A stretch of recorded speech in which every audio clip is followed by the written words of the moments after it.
The final pay-per-view before the biggest wrestling show of the year is now done and dusted. So you know what that means, right?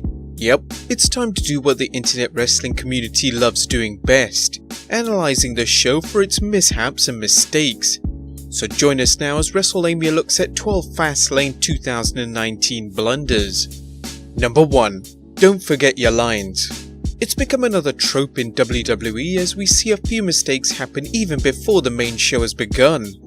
The Elimination Chamber pay-per-view saw a ring crew member drop a massive part of the structure during the building process, and at the Royal Rumble, where a cameraman tripped over during the first match. Fastlane was no exception, as just before the scheduled match of Andrade and Rey Mysterio was supposed to take place, but was now a fatal four-way for the US title and promoted to the main show, WWE announcer Kayla Braxton was backstage with an exclusive interview with, at the time, the #1 contender for the WWE Championship, Kevin Owens. However, she got tongue-tied asking KO, "Kevin, 3 weeks ago, you didn't know which title you would be on, which brand you would be on." The mistake was totally harmless, but perhaps she got a little nervous being in the presence of the prize fighter. Number 2. Xavier Woods kicks rope. The tag match between the New Day, Rusev and Shinsuke Nakamura would now be the only match on the pre-show. Nobody had high hopes for this one, but it was surprisingly decent enough. During the match, one blunder saw Xavier Woods, who would do the usual unexpected unseen tag spot, slapping Big E on the back to tag himself in before attempting to deliver a kick above the top rope, with the intention of hitting Nakamura in the face.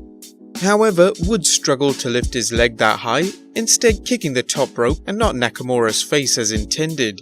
To make matters worse, Woods would add the standard slap on the thigh sound effect. Totally unnecessary when you're kicking the rope. Number 3. Sloppy backstabber. Also during the opening bout, both Woods and Big E would go for a tag team move in which Xavier would attempt to deliver a backstabber and Big E would deliver a Uranagi simultaneously. But as Kofi Kingston would tell you, sometimes what you have in mind doesn't go to plan. Here, Nakamura would just simply flop onto Woods' knees. You can even see the disappointment in the face of Woods after the incident. Number 4. The ref forgets the rules. We previously mentioned Kayla Braxton's failure to interview Kevin Owens, but also referee Derek Moore would forget a simple rule in officiating wrestling matches.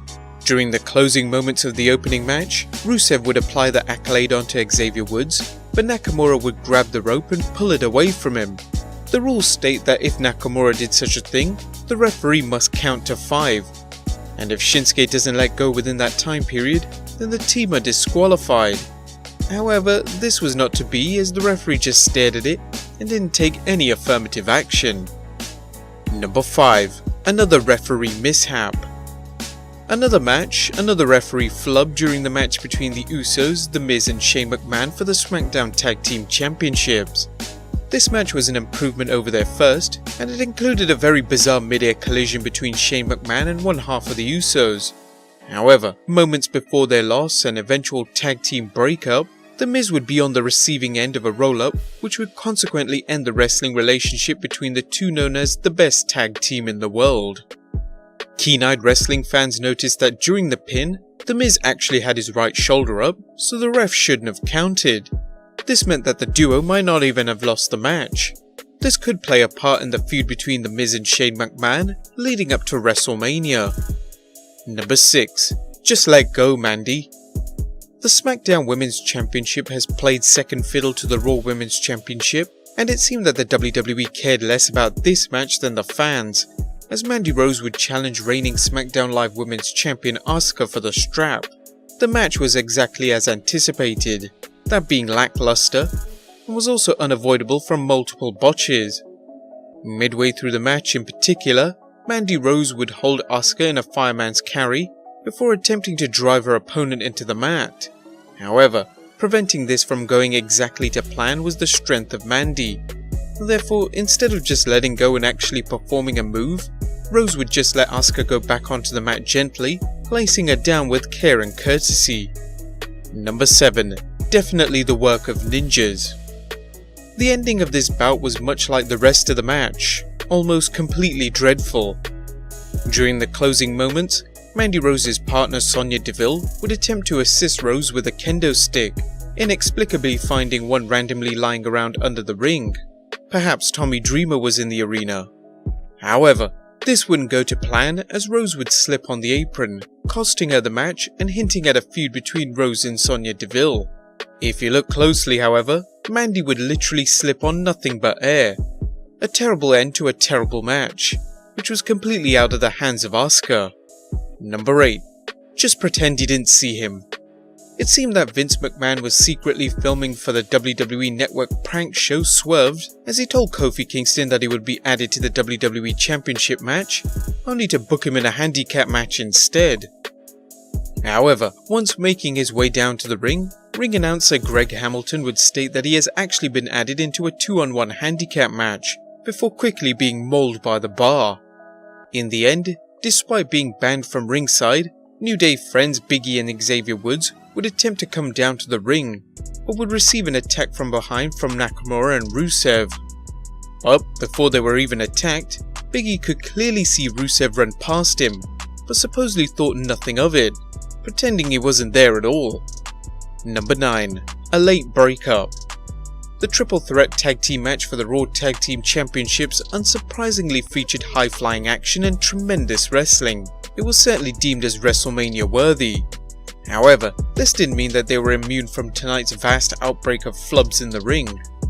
After a series of impressive high-flying moves including a mid-suplex frog splash via Dash Wilder and a shooting star press from Ricochet, Ricochet would go for the 3 count, but after what seemed to be a solid 3 seconds, Bobby Roode would interrupt the pin with a barrel roll, almost completely missing them in doing so. Number 10. Ricochet's poor neck. Additionally, in yet another exciting part of this match, Ricochet would attempt a top rope Hurricane Rana to Scott Dawson, leaving both men to crash onto each participant on the outside. However, yet again, things didn't go exactly as they hoped for. The issue here seems to be with the upper strength on Scott Dawson not being able to both balance and hold up Ricochet while he prepares for the Hurricane Rana. As a result, both men flopped with the neck of Ricochet crashing into the area of the canvas, which is placed directly above a steel beam. He seemed okay afterwards with no signs of an injury. Number 11. Yet another Nia Jax mistake. The first challengers to the Women's Tag Team Championship would be Tamina and Nia Jax, and in Nia's new non-kayfabe gimmick as the Queen of Botches, it was certain that she would mess up once again. On this occasion, Tamina would attempt to launch Sasha Banks into a fireman's carry position on the shoulders of Nia Jax, but due to Nia's poor coordination, she completely missed Banks, even ultimately leading to the both just falling to the ground. And number 12. Rollins gets too excited.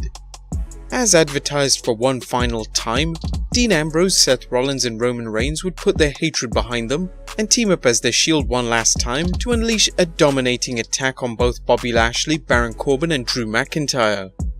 The main event of the night was action-packed and featured many great spots, whether it was the return of the drive-by, taking it to the crowd, jumping from the stands, surrounding the ring, or the old triple powerbomb through the announcer's table. This match gave us a collection of the Shield's history all in one. But throughout the match, Seth had some issues with his attire, as it began to tear apart more and more towards the closing moments, so much so that his top utility vest was barely hanging on at one point. But that didn't faze him, still impressing us with all the adrenaline run in and out of the ring action. As a result of the incredible action, the crowd were understandably excited, as was Ambrose, Reigns and Rollins. Just before the winning pinfall, Seth got so excited that he shouted, "One last time baby, one last motherfucking time." However, just before he could drop the F-bomb, backstage producers made sure to bleep out the word, temporarily removing all audio. Whether this was truly the final time we'd see all three in the ring is still up for debate. It was a solid main event and a great place to leave things off. But we couldn't help but notice that the commentary team was heard saying that it was certain that Dean would be leaving post WrestleMania 35. Tonight, however, this was anything but the case, with commentary now stating that the future of Dean Ambrose was uncertain, also making no note of WrestleMania 35, instead using the term near future on more than a handful of occasions. We know how picky the company is with words, so perhaps with plans changing or the possibility of this being a work, Dean might be sticking with us after WrestleMania 35. But at the moment, who knows for certain? Did you catch all of these mistakes? Were there any that we missed out? Let us know in the comments down below, subscribe if you haven't already, and I'll see you next time with some more wrestling content.